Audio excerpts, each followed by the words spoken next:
Relationships.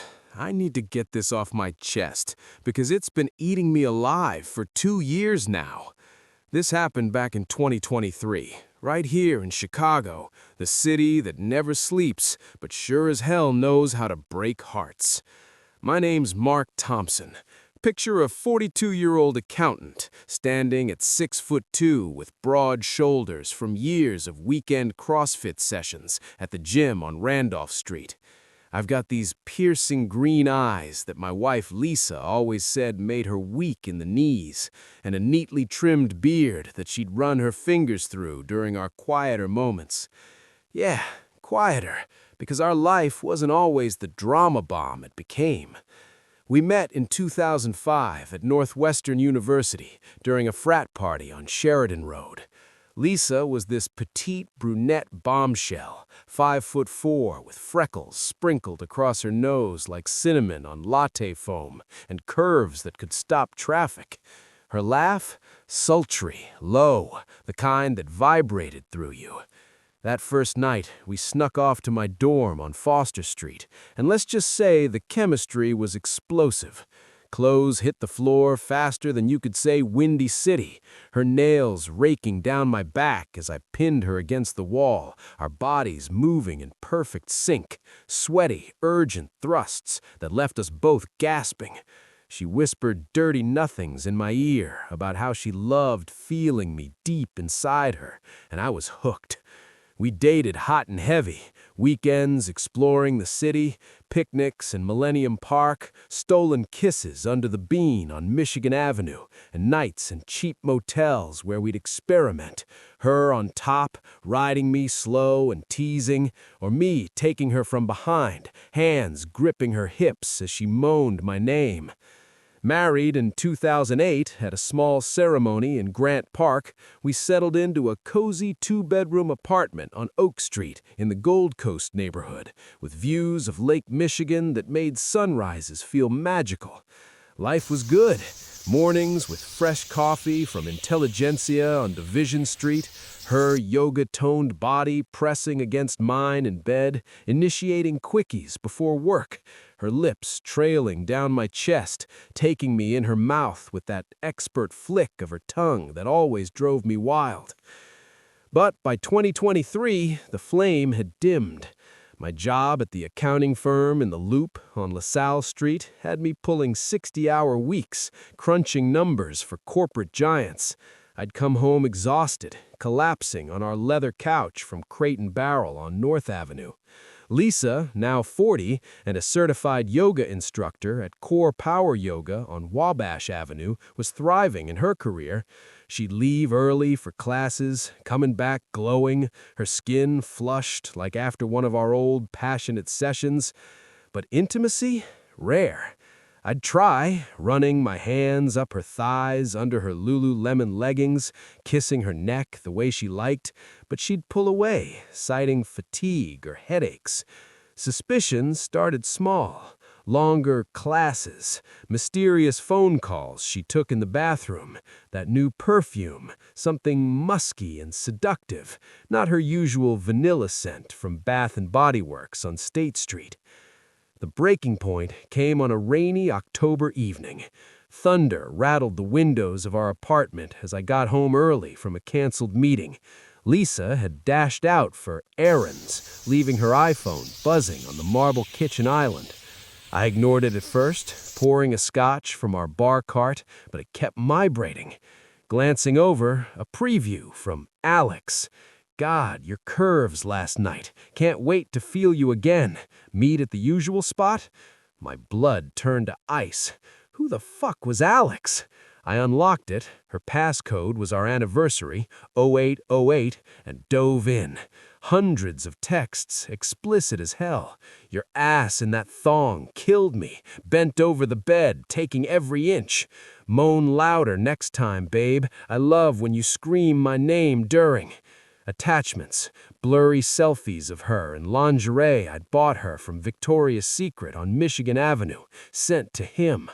Heart hammering, I activated Find My iPhone. She was at the Lodge Tavern in Lincoln Park, a dimly lit spot we used to frequent for date nights. I bolted out, rain soaking my trench coat as I hailed a cab on Lakeshore Drive. Arriving, I peered through the steamed window.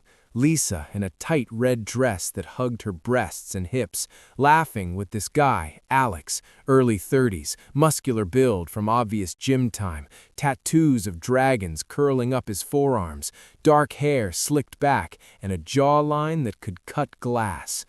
Her hand rested high on his thigh, fingers inching upward. They leaned in, her lips parting for a deep, tongue-twisting kiss, his hand sliding to her lower back, pulling her closer. Rage boiled over. I stormed in, grabbing his shoulder. "Get your hands off my wife!" Chaos, bar patrons gawking, drinks spilling, the bartender yelling for security. Lisa's face went pale, freckles standing out like accusations. In the cab home, tears streaming, she confessed everything.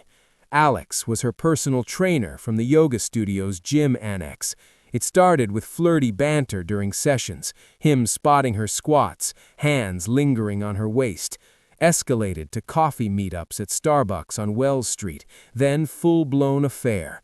Hotel rooms at the Drake on Walton Street, where they'd rip each other's clothes off, her dropping to her knees, taking him in her mouth with the same enthusiasm she once had for me.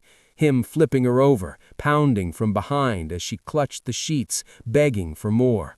6 months of this, she said, because I was absent, and Alex made her feel desired again. His stamina, the way he'd make her come multiple times with his fingers and tongue before finishing inside her. The betrayal deepened. My best friend, Tom, a real estate agent we met at a networking event on Hubbard Street, had introduced them at a rooftop party in River North.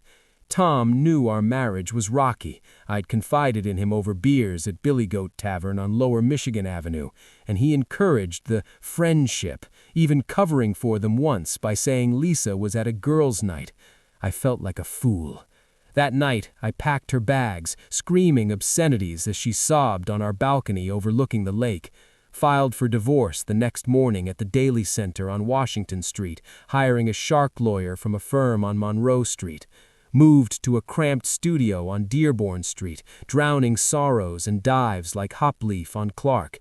Therapy at a clinic on Belmont Avenue, where I unpacked years of insecurity. Friends took sides, most mine, calling her a slut. I thought that was the end, justice served. But hold on, the plot twist that still floors me. During mediation 4 months later, in a sterile conference room on Adams Street, Lisa's lawyer presented documents. Alex wasn't her lover. He was her half-brother, confirmed by DNA from Ancestry.com after her mom's passing revealed an old affair. The sexy texts, a stupid code they invented to discuss family secrets without me overhearing. Lisa feared my jealousy, given my past rants about her male clients. Body drives me insane meant family dramas overwhelming.